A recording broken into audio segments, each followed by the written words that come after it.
भ्यः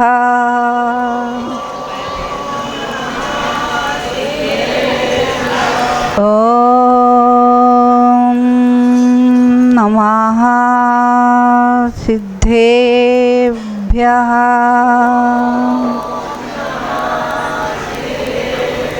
ॐ नमः सिद्धेभ्यः।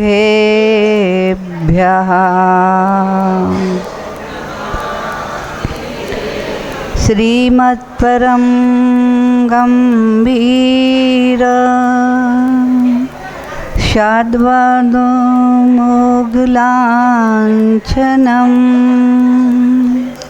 जिया त्रैलोक्यनाथस्य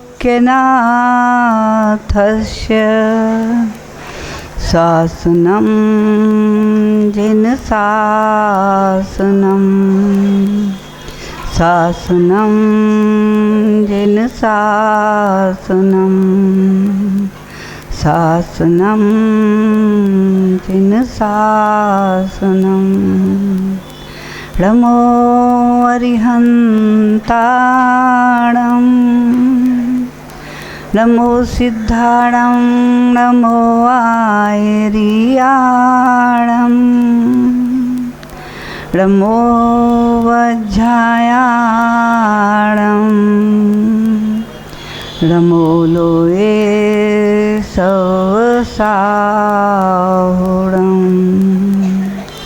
जय बोलिए अनंतानंद सिद्ध परमेष्ठी भगवान की, देवाई देवी 1008 श्री आदिनाथ भगवान की, 1008 श्री चिंतामणि पार्श्वनाथ भगवान की, 1008 श्री चंदा प्रभु भगवान की, 1008 श्री शांतिनाथ भगवान की, 1008 श्री शासन नायक वर्धमान स्वामी की, 24 तीर्थंकर भगवान की, परम पूज गणाचार्य गुरुवर श्री 108 विराग सागर जी महाराज की, परम पूज चर्यासुमणि आचार्यगण गुरुवर 108 श्री विशुद्ध सागर जी महाराज की, 3 करोड़ मुनि महाराजों की, अहिंसामयी विश्व धर्म की, जल आर्यका बिसा श्री माता जी की, समस्त आर्यका संघ की, वर्तमान शासन नायक वर्धमान स्वामी के शासन में और मूल नायक पार्श्वनाथ स्वामी के, आदिनाथ वर्धमान स्वामी की शरण निश्रा में हम सभी विराज कर उनकी पावन अमृतमयी वाणी का रसपान कर रहे हैं। जिन वाणी जगत कल्याणी है, जन जन को आनंद और मंगल देने वाली है, ऐसी माँ जिन वाणी का जो भव्य जीव श्रद्धा भक्ति आस्था के साथ अपनी कर्णांजलि से पान करके और अपने हृदय आचरण में विराजमान करता है, माँ जिन वाणी उसे 3 लोक के शिखर पर विराजमान करती है, ऐसा माँ जिन वाणी का हम सभी भव्य आत्मा पर परम उपकार है और उपकारी का उपकार मानना ही श्रेष्ठ धर्म कहलाता है। हमारी चर्चा सप्त वैष्णव के माध्यम से चल रही है कि ये वैष्णव के बारे में जब सोचते हैं कि ये वैष्णव तो निश्चित ही नरक और निगोद की ओर ले जाने वाले हैं, इसलिए हमें लगता है आचार्यों ने विशेष रूप से अनेक आचार्यों ने इन वैष्णव की चर्चा की है और इसलिए की है कि वो तो साधु बन गए थे, आचार बन गए थे, आचरण को धारण कर लिया था, लेकिन मुझे लगता है उन्होंने अपने भक्तों पर कृपा की और कृपा करके उन्होंने वैष्णव के बारे में विशेष रूप से बताया और मुझे लगता है पद्मनंदी आचार्य ने बहुत बड़ी कृपा दृष्टि की है कि उन्होंने इन वैष्णव को बृहद रूप से इनके बारे में हम सभी को बताया है। इसीलिए बताया है कि ये वैष्णव दुर्गति की ओर ले जाने वाले हैं और वैष्णव का तात्पर्य है, वह नाम ही बता रहा है कि बार बार करने की इच्छा होती है। नियम लेकर के छोड़ने के बाद में भी वो वैष्णव छूटना बड़ा मुश्किल होता है। छोड़ने का पुरुषार्थ शिक्षा दे करके बताने का प्रभाव वो भी मन में ले आता है, अब मैं नहीं करूँगा। आप देख लेना, कभी सुन लेना, कोई जुआरी हो चाहे शराबी हो, वो नहीं करेगा, नियम ले ले तो भी जुआ खेलने वालों के अड्डे पर जरूर जाएगा, खड़े होकर देखेगा और फिर सोचेगा मुझे लोग देख रहे होंगे तो क्या कहेंगे, चलो यहाँ से। मन ही मन में फिर बार बार ऐसा चिंतन करेगा। इसी प्रकार के से अन्य व्यसनों के बारे में, शराब नहीं पीता है तो अड्डे पर जा कर के, शराब के ठेके पर जा कर के ज़रूर देखता है कि कौन पी रहा है, कैसी पी रहा है, आजकल क्या भाव शराब चल रही है। तो ऐसे लोग स्वाभाविक ही ऐसे ही आज नंबर है चोरी का, चोरी करने वाले व्यसन का नंबर है। ऐसे ही चोरी का व्यसन ऐसा है कि चोरी करना छोड़ देता है, फिर भी मन नहीं मानता तो देखता ही है, देखता है, सोचता है, और कभी कभी जो आदत पड़ जाती है ना, छूटना मुश्किल हो जाती है। तो कहावत इसलिए कही, चोर चोरी से जाए मगर हेरा फेरी से नहीं जाता। चोरी करने का त्याग कर दिया उसने देवशास्त्र गुरु के सामने, लेकिन मन नहीं मानता, वस्तु देख करके हेरा फेरी अभी भी कर लेता है। हेरा फेरी समझ में आया? देखेगा, उठाएगा, रखेगा, फिर मुड़ के देखेगा। अब पड़ी है कोई वस्तु, कौन उठाता है? इसलिए कहा जाता है कि चोर चोरी करना छोड़ देता है तब भी हेरा फेरी करना नहीं छोड़ता है। इसका तात्पर्य ये व्यसन से दूर ही रहना चाहिए। और ये व्यसन एक संक्रामक रोग भी है। संक्रामक का, चाहे एक से दूसरे कोई रोग होता है ना संक्रमण, उससे लोग बचते हैं।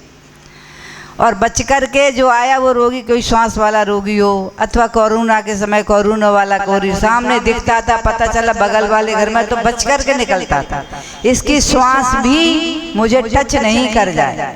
वैसे ही ये व्यसन भी संक्रमणक हैं और इनसे भी बहुत बचना चाहिए। और शुरू से ही अपने बच्चों को, सभी को ऐसी शिक्षा देना चाहिए, व्यसनों के बारे में बार बार सुनाना चाहिए।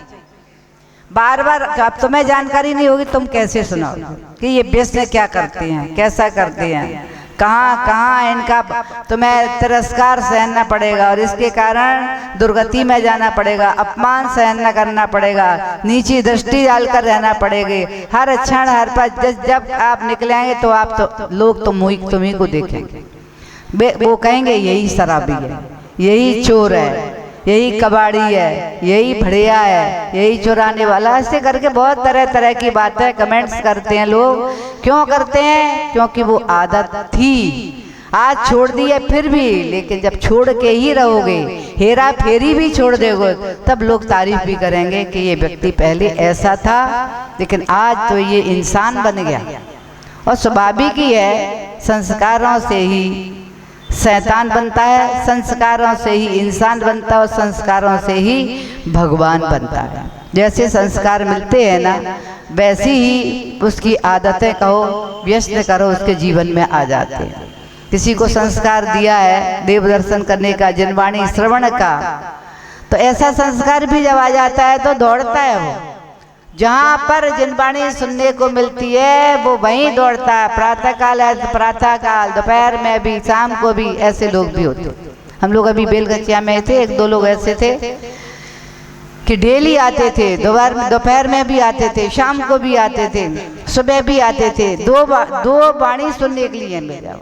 तब मैं सोचती थी, मैं तुम्हें लेट होते हो या नहीं मिलता सुने तो भी आते। बोले माता ये भाव रहता है, एक वाक्य भी यदि कान में पड़ जाएगा तो वो मेरे लिए कब कितना कार्यकारी हो सकता है। मैं उस बात को, एक बात को ही अपने जीवन में रटता रहूँगा तो हो सकता है मेरा कल्याण हो। जो सत्य है, आचार्य ने भी कह दिया, एक बीजाक्षर भी यदि कर्ण में पड़ गया और कंठ में आ गया तो वह भी तुम्हारे जीवन को जयवंत बनाने वाला हो सकता है। इसलिए आज उस व्यसनों में से चोरी की चर्चा है।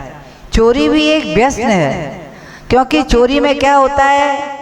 धोखा देना, दगा देना, किसी की पड़ी हुई, धरी हुई, गिरी हुई, भूली हुई ऐसी वस्तु को भी उठा लेना, अपने पास रख लेना, ये भी चोरी। चाहे घर में हो चाहे परिवार में। आप सोचते होंगे महिलाएं कि अब आज वस्त्र टंगे हुए हैं, जेब में से पैसे निकाल लो। एक बार यही घटना बढ़ी कि पत्नी ने पति के जेब में से पैसे निकाल लिया और उसको पता नहीं था। वो तो भोजन किया, दोपहर में विश्राम किया और अपने कपड़े उठाकर पहन करके बाजार चला गया। लौटते समय उसने कहा चलो सब्जी मंडी से निकल रहे हैं तो सब्जी खरीद लेंगे, और उसने सारी सब्जी फल वगैरह खरीद करके और थैले में डलवा ली और जेब में हाथ डाला तो पैसे ही नहीं थे। अब उसको सोचो कितना नीचा देखना पड़ा। उसके साथ में उसके मित्र भी थे, दुकानदार भी देख रहा था, और उनके चेहरे की हवाइयाँ उड़ गई। एकदम उनको बड़ा टेंशन हो गया और उन्होंने पूरा थैला लेकर के और उस दुकानदार को पलट दिया कि बोले मैं अभी नहीं खरीदूंगा।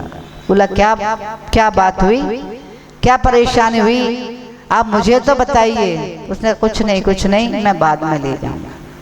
अब उसके मित्र साथ में थे, वो समझ गए कहीं ना कहीं इसके साथ में धोखा हुआ। धोखा ही हुआ। वो क्या कहता, क्योंकि खुद की पत्नी थी, उसके बारे में दूसरों से क्या कहता।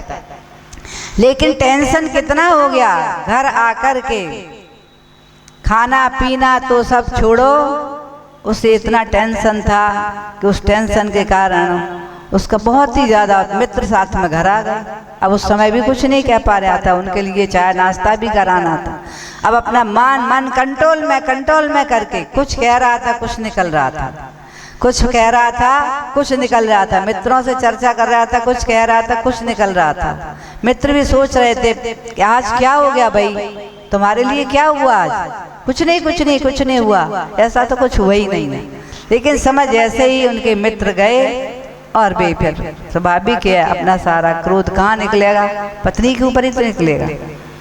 उसने कहा तुमको लेना ही था, मुझे एक बार बता देते, मुझसे कह देते, अथवा मेरे बाजार तुमको जाना था, मैं बाजार जाऊंगा, बाद में आता, शाम को आता, तब तुम कह देते, या तुमने निकाल लेते तो तुम्हें जेब में रखने देना चाहिए थे, या कि हम खाली जेब जाएंगे तो कहाँ जरूरत पड़ जाए। इस प्रकार से उसको टेंशन हुआ, इतने लोगों के सामने उसकी दृष्टि नीची रही और दुकानदार से खरीद करके माल वापस किया।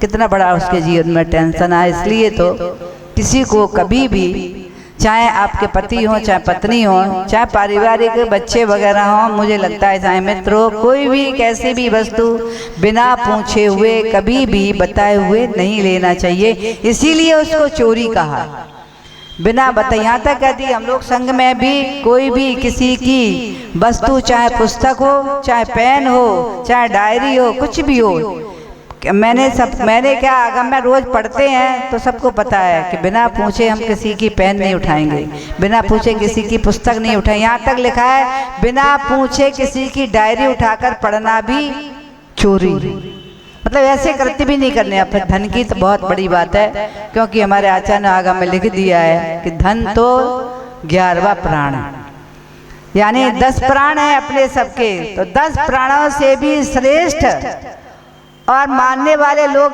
11वें प्राण के हैं।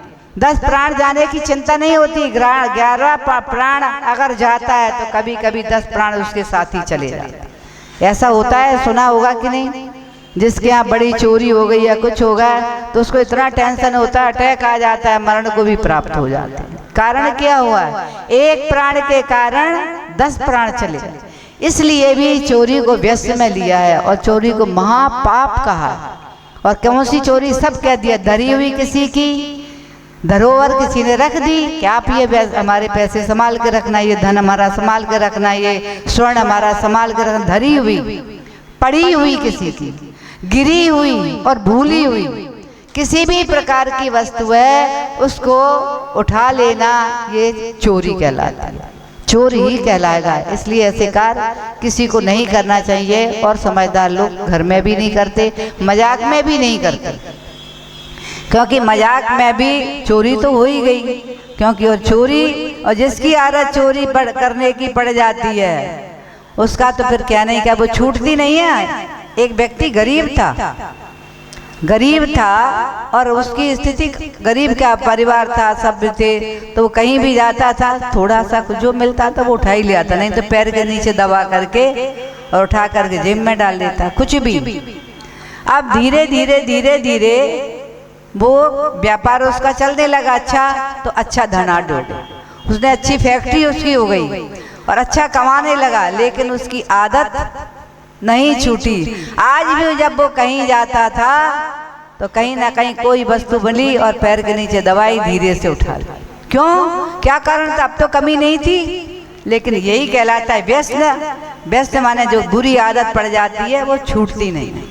इसलिए ऐसे व्यसन से शुरू से ही अपने बच्चों को भी ऐसा संस्कार देना चाहिए बचपन से ही कि बेटा किसी की वस्तु कभी भी रखी हो तो भी नहीं छूना, पड़ी हो छो भी नहीं छूना, धरी भी नहीं छूना, रास्ते में पड़ी हो तो भी नहीं उसकी ओर देखना। कभी कभी लोग क्या कहते हैं, रास्ते में पड़ी उठा लो गोलक में डाल देंगे। तुमने दूसरे की वस्तु उठा के, दूसरे के पैसे उठा के गोलक में डाल दी, तुम्हारा दान तो नहीं हुआ, चोरी हो गई, वो चोरी ही कहलाएगी। अगर वो वहीं पड़ी होती तो वो लौट करके आता तो उठा लेता, लेकिन आपने क्या सोचा कि कोई दूसरा उठा लेगा तो मैं ही उठा लूँ। अगर दूसरा उठाता वो चोर बनता, वो पाप करता, उसको पाप कर्म का बंद होता। तुमने उठा करके गोलक में भी डाल दिया तो चोरी का धन गोलक में डाला है, तुम्हें उसका कोई पुण्य मिलने वाला नहीं है। सुरक्षा ही थी तो तुम वहीं खड़े रहते, देखते रहते, कौन ढूंढने आएगा। वो बेचारा खोजने आया, वहाँ कुछ मिला नहीं। ऐसा कई बार ऐसा भी होता है, कुछ लोग ऐसा करते और ऐसा होता है कि जमीन पे मिली या रास्ते में मिली तो हम ले जा रहे हैं, क्या करेंगे, हम तो नहीं रखेंगे, गोलक में डाल देंगे। तो गोलक में क्यों डाल दें? डाल करके तुम्हें पुण्य नहीं मिलेगा तो वहीं पड़ी रहने दो। हाँ, वहीं पड़ी रहने दो, उसको देखो ही नहीं, ये सोचे ये मिट्टी पड़ी है, किसी का कैसा पड़ा है, क्या पड़ा है, चोरी का है, उसने किसी प्रकार का कहाँ से उठाया है। अपने हाथ गंदे नहीं करना चाहिए, ना कभी उठाना चाहिए।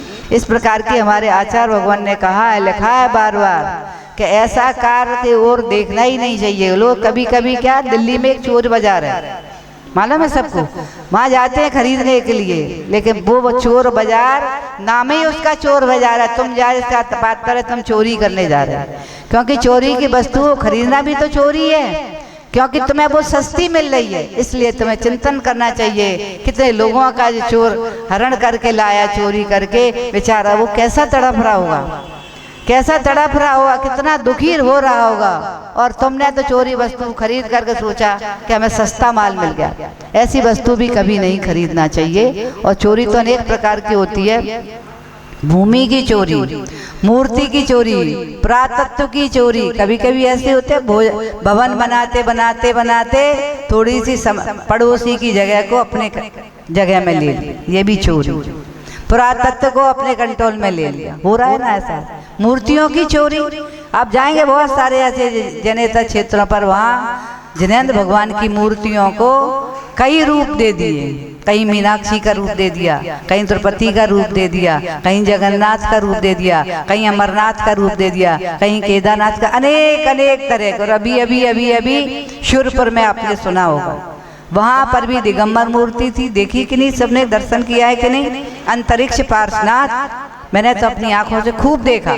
अभी अभी हम जब बेलगुला से आ रहे थे तब वहाँ रुके थे 2-3 दिन, बार बार दर्शन किया उनके पास जा करके। लेकिन मुझे लगता है जब तक वो बंद थी तब तक सुरक्षित थी, और जैसे ही ताले खुले उसके ऊपर दूसरों ने चोरी कर ली कि नहीं। चोरी करके अपन ने दिगंबर देखा है और आज वो दूसरा रूप उनका हो गया, इसका तात्पर्य चोरी। ऐसी पुरातत्व की भी कोई उठाता है, रखता है, बदलता है, कुछ करता है, ये भी चोरी है। और चोर चोर ही कहलाता है। और ऐसी चोरी करने वाला भी नरक आदि का पात्र बनता है, क्योंकि अब उसके कारण कितने झगड़े हुए, सुना होगा ना। मुझे तो लोग सुना जाते हैं कि इतने झगड़े चल रहे हैं, मारा पीटी, खून बह रहे हैं, तो कितनी हिंसा हो रही है। इसका तात्पर्य जैसे थे वैसे ही रहते। मुझे लगता है ताले में ही बंद रहते भगवान तो अच्छा था।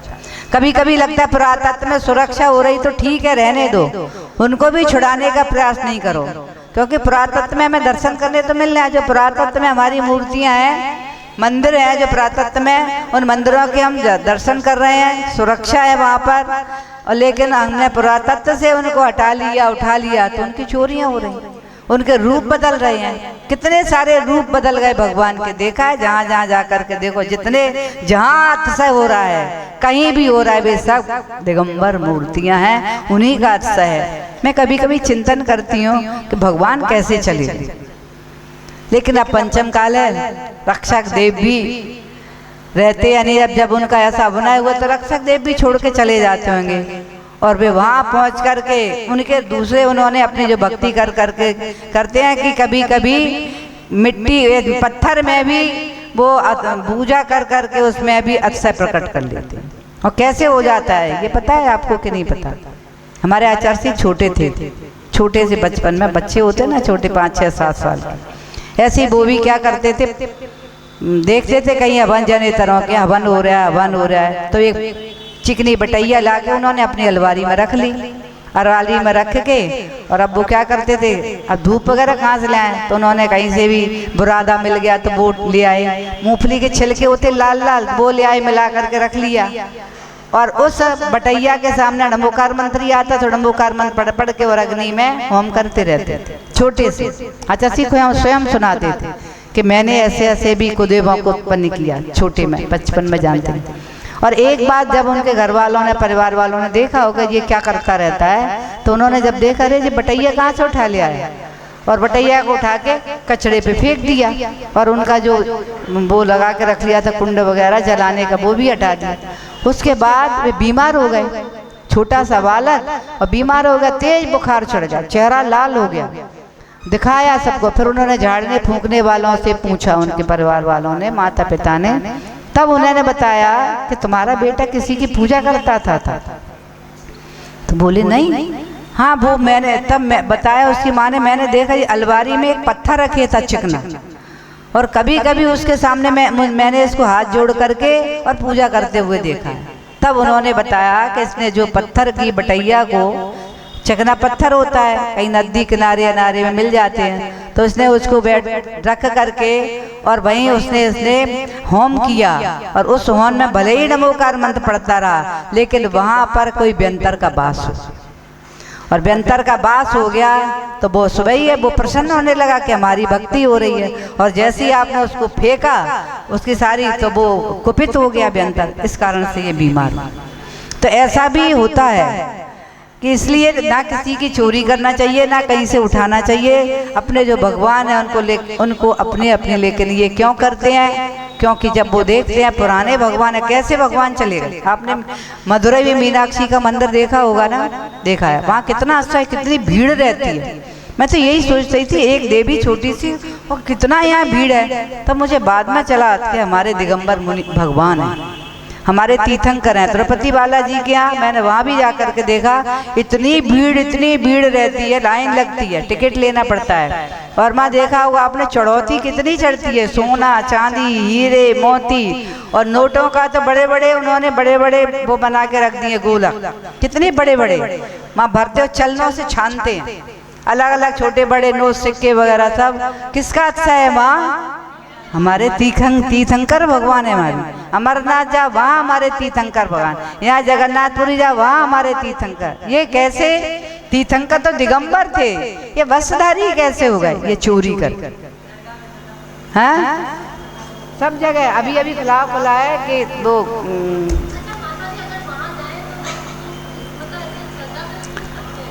आप देख तो सकते हैं, अपन कैसे हाथ जोड़े उनको, लेकिन अपन देख करके नमोकार मंत्र पढ़ सकते हैं कि ये हमारे देवादि देव ही हैं, इन्होंने इनको ऐसी विकृत कर दिया इस प्रकार से। अब उनकी गलती नहीं है, लेकिन उन्होंने पूजा कर रहे हैं तो उन्होंने अपने व्यंतरों को वगैरह को प्रकट कर दिया, महात्सय होने लगे को।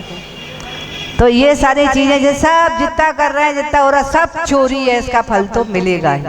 अब चाहे लाइट की चोरी करते हैं लोग, शासन की भी तो चोरी करते हैं तरह तरह की, कोई पानी की चोरी करता है, कोई लाइट की चोरी करता है, कोई जमीन वगैरह की चोरी करता है। इस प्रकार के ये सब चोरी में ही आते हैं, और ऐसे व्यस्त में जो आश्रय हो रहा है सब चोरी का ही आश्रय हो रहा है। इसके बारे में एक वो था पंचाग्नि तपने वाला, और उसके अनेक शिष्य थे।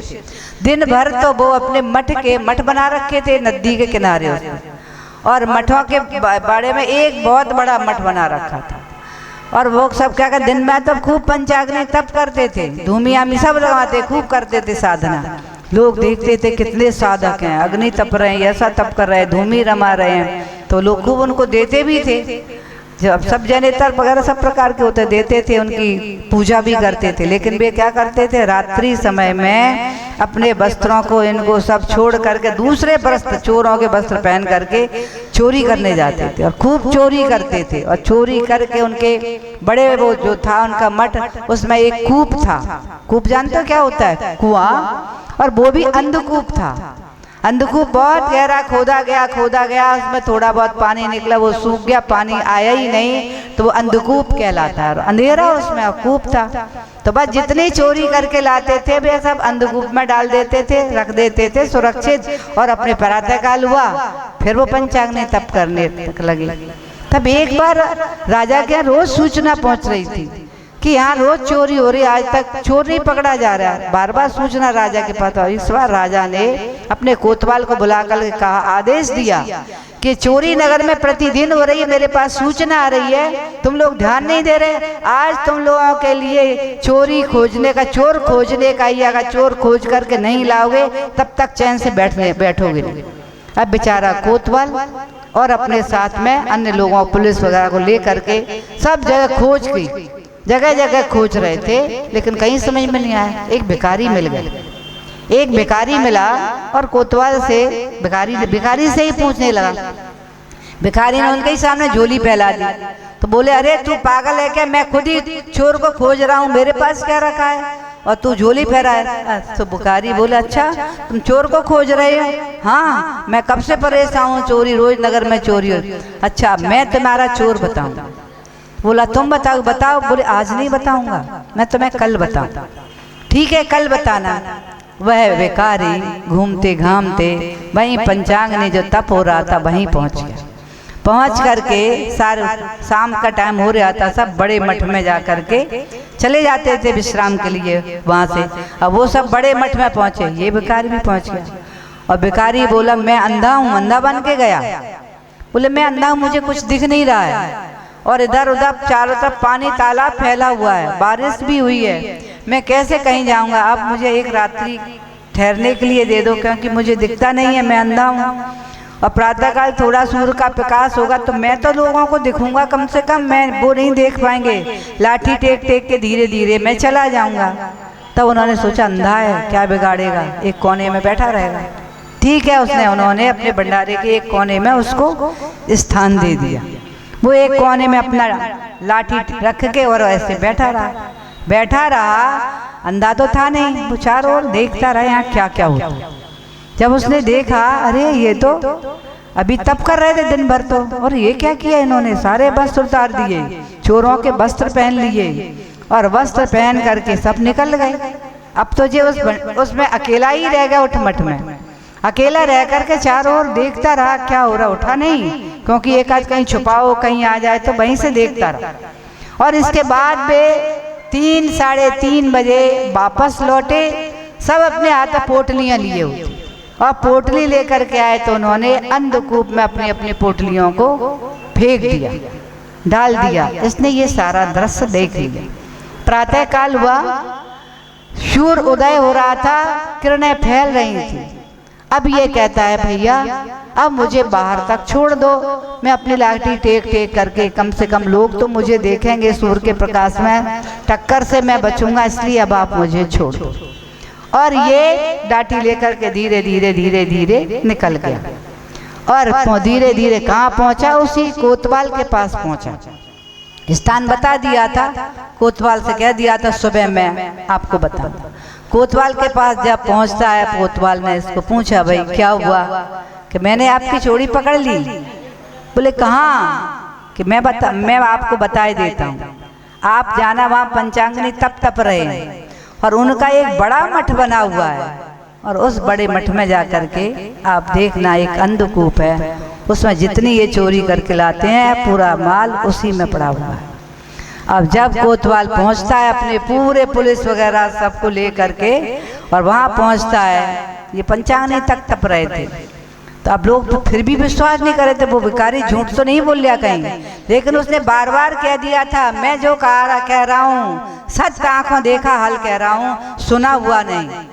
अब इसके बाद में कोतवाल भी मजबूत हुआ, वो क्योंकि उनको देखकर ऐसा लग ही नहीं रहा था कि ये चोरी कर सकते हैं, ऐसा लग रहा था ये बहुत बड़े साधक हैं, इतनी बड़ी तपस्या कर रहे हैं, दिन भर में इनको किसी ने एक जल का घूंट पीते हुए नहीं देखा, और ऐसी अग्नि के साथ परे तरह की ये तप कर रहे हैं। लेकिन कोतवाल ने सोचा अगर उसने कहा है तो एक बार देखना तो चाहिए, और कोतवाल ने उनको बोल दिया मुझे बड़े मठ में जाना है। क्यों मठ में क्या काम, वहाँ तो कोई भी नहीं है, हमारे सारे साधु अभी तो तप पर बैठे हुए हैं, मठ में तो हम लोग शाम को विश्राम करने जाते हैं। बोले ठीक है आप विश्राम करने जाएंगे, लेकिन मुझे अभी जाना है।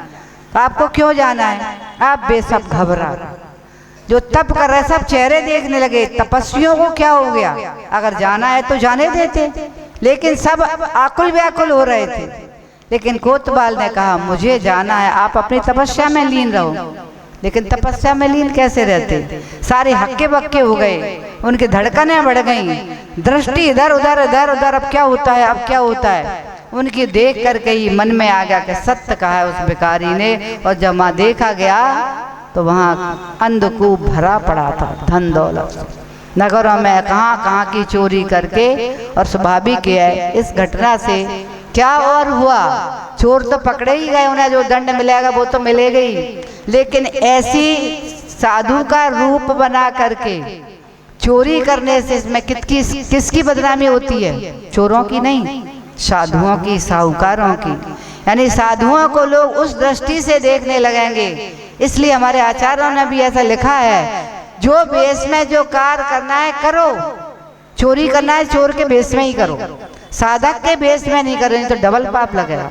क्योंकि इसमें तुम चोरी कर रहे हो वो अपराध, और इसके बाद साधु बनकर कर रहे दूसरा अपराध, क्योंकि तुमने ये कार्य करके साधुओं को, साधकों को बदनाम कर रहे हो। ऐसा भी स्वाभाविक ही है। इसलिए ऐसा भी लगता है कोई गलत कार्य करता है तो गलत ही बन करके करो, चोरी करना है तो चोरी बन करके ही करो। इसलिए हमारे आचार्यों ने तो यहाँ तक लिख दिया है कि साधुओं को भी अपनी क्रियाएं निरतिचार समय पर करना चाहिए। अगर वो अपने आवश्यक समय पर नहीं करते तो ऐसा लिख दिया है साधु भी चोरी करता है। जैसे साधकों के आपके आवश्यक बताए मैंने, आपके आवश्यक है कि नहीं? देव पूजा, गुरु उपासना, स्वाध्याय, संयम, तपा, दानम, चेती, गष्टाणी, षट कर्माणी, दिने दिने, ये 6 आपके आवश्यक दिने दिने करने के लिए। ऐसे ही साधु के 6 आवश्यक हैं, प्रतिक्रमण, स्तुति, वंदना, सामायिक, विश्वास, ध्यान आदि आदि।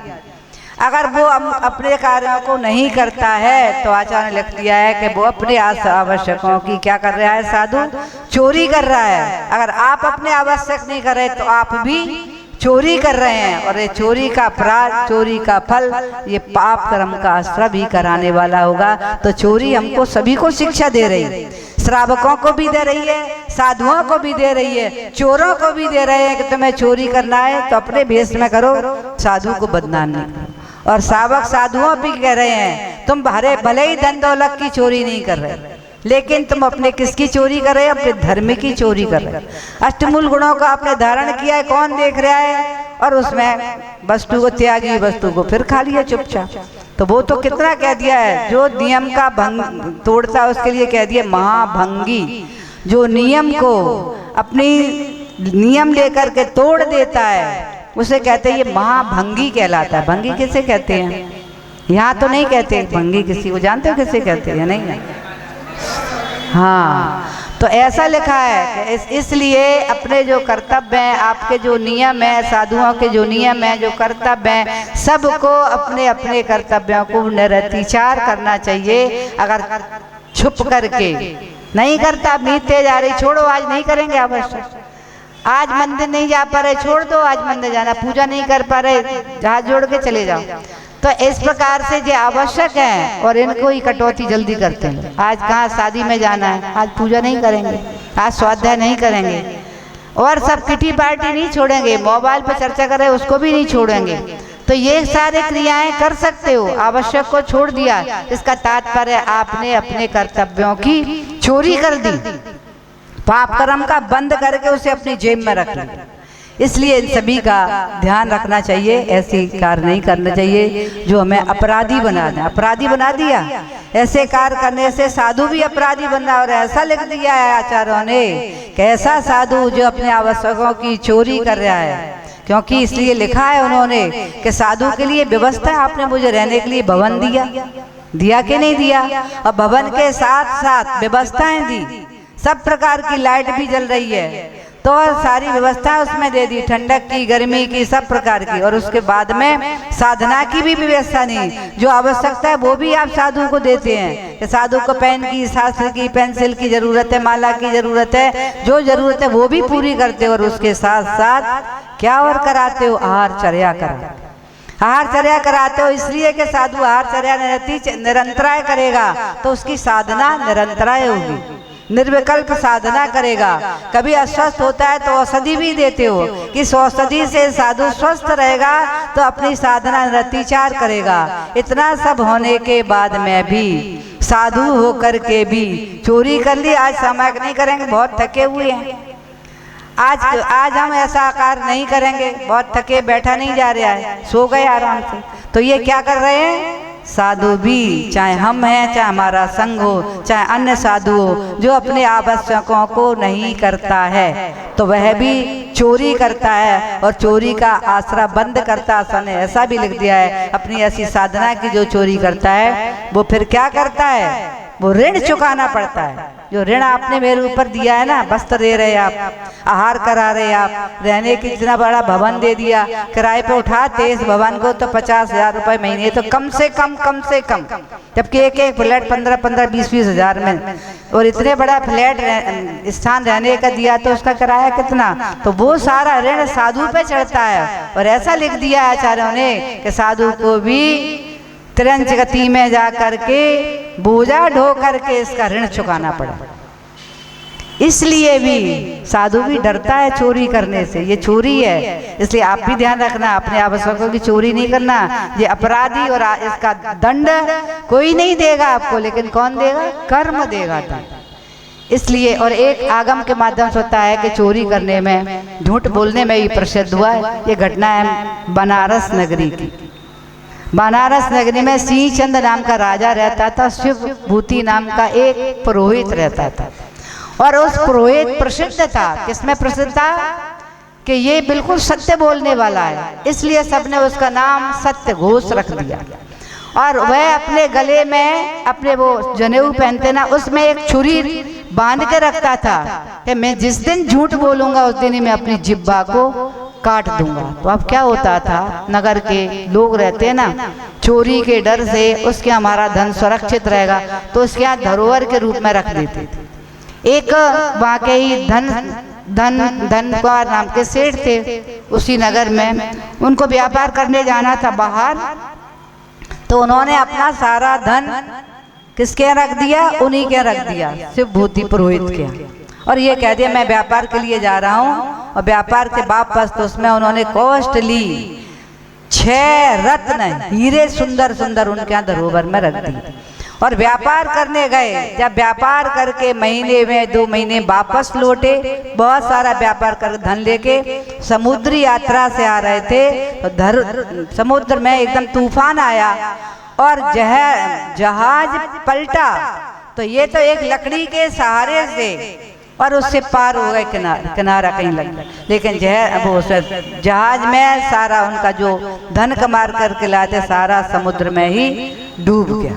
अब बेचारा उस लकड़ी के सहारे सारे किनारे पर पहुंचा, फिर भी सोच रहा था कोई बात नहीं, मेरा जीवन बच गया, धन चला गया तो कोई बात नहीं, फिर कमा लूंगा।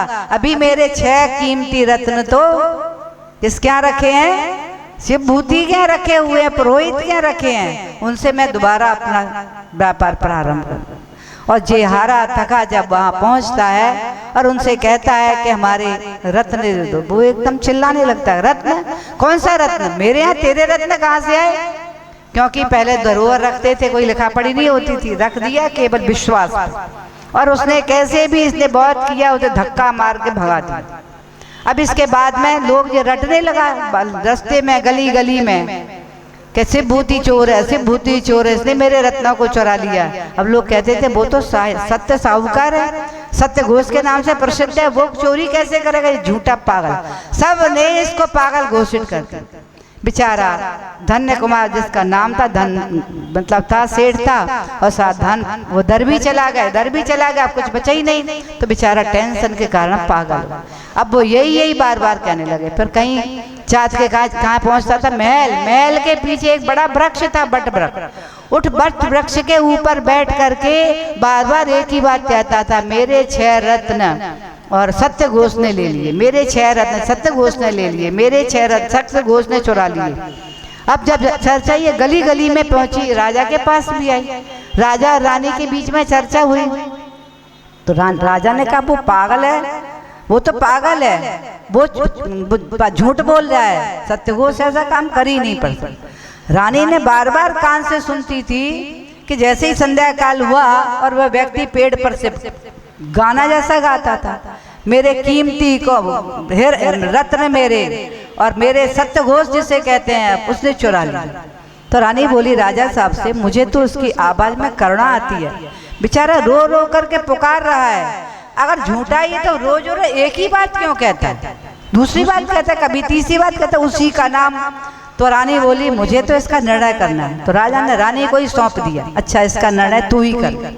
अब रानी ने क्या किया, उस सत्य घोष को अपनी दासी के माध्यम से बुलाया और बुला करके कहा, आज मेरी दुर्क्रीड़ा करने की इच्छा हो रही तुम्हारे साथ। बोला ठीक है, मेरे साथ खेलना चाहते हो खेलो, मेरे पास तो कुछ भी नहीं है, क्या मैं दाव पे लगाऊंगा।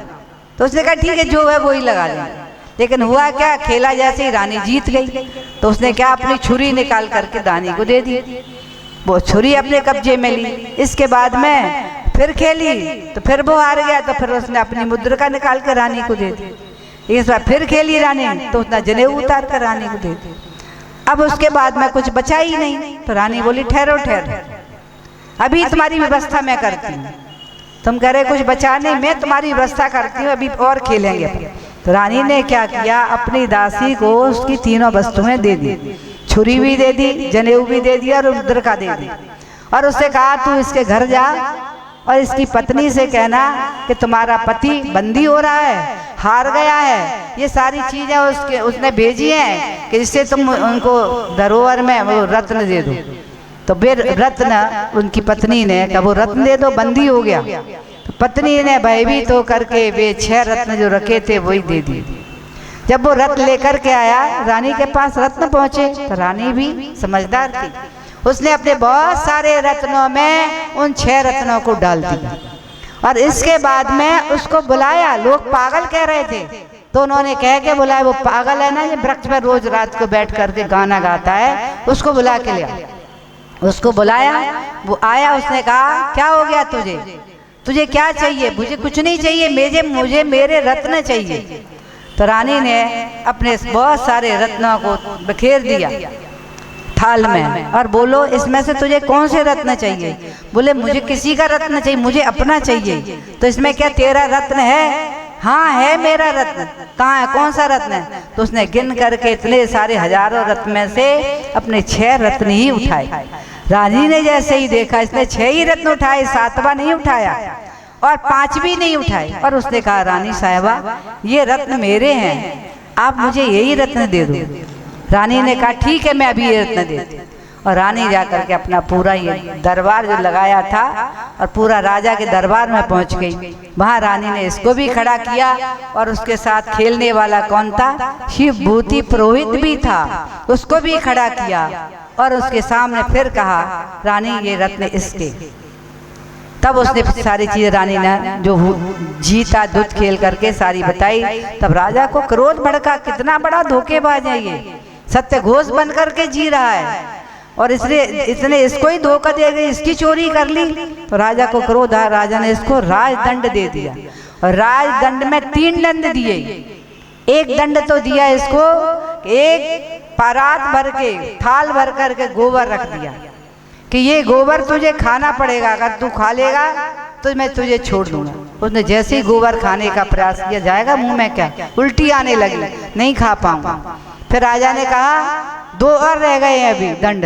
एक दंड ये है कि तेरे पास जितना द्रव्य है यहाँ खजाने में जमा करा दे। दूसरा है कि तुझे मल्ला के जो पहलवान वगैरह होते ना, उनके 3 मुक्के खाना पड़ेंगे। मुक्के जानते हो? वो खाना मारेंगे तुम्हें खाना पड़ेगा। ठीक है वो खा लूंगा, द्रव्य नहीं दिया, मुक्के खा लूंगा। जैसे ही उसने अपने मल्लों को बुलाया और उसको एक मुक्का मारा, धराशायी हो गया। और ऐसा धराशायी हुआ कि उसके प्राण ही निकल गए। और प्राण निकले तो मालूम है राजा के खजाने में जाकर अजगर बन करके बैठ गए। फिर वहां से मरण करके नरक में चला गया। ऐसा गम्य है, नरक से निकला कूकर कूकर आदि इन गतियों में भटका। मुझे लगता है चोरी करने से क्या गति उसकी हुई, इससे अच्छा वो साहूकार बना रहता। सत्य घूस के नाम से उसकी पूजन हो रही थी और ऐसा बना ही रहता साधक, तो दुर्गति को नहीं स्वर्ग को प्राप्त करता। इसलिए चोरी को ऐसा व्यसन कहा है कि अच्छे अच्छे लोगों को भी ये व्यसन हिला देते। इसलिए मैंने अभी बताया था चोर चोरी से भी चला जाता है तो हेरा फेरी से नहीं जाता। इसलिए सबको, यहाँ तो कोई नहीं लेकिन आगम में दिया है दृष्टांत तो बताया है, तो सुनाता तो पड़ता ही है। और आप लोगों को भी ये शिक्षा अपने सभी को सुनाना चाहिए।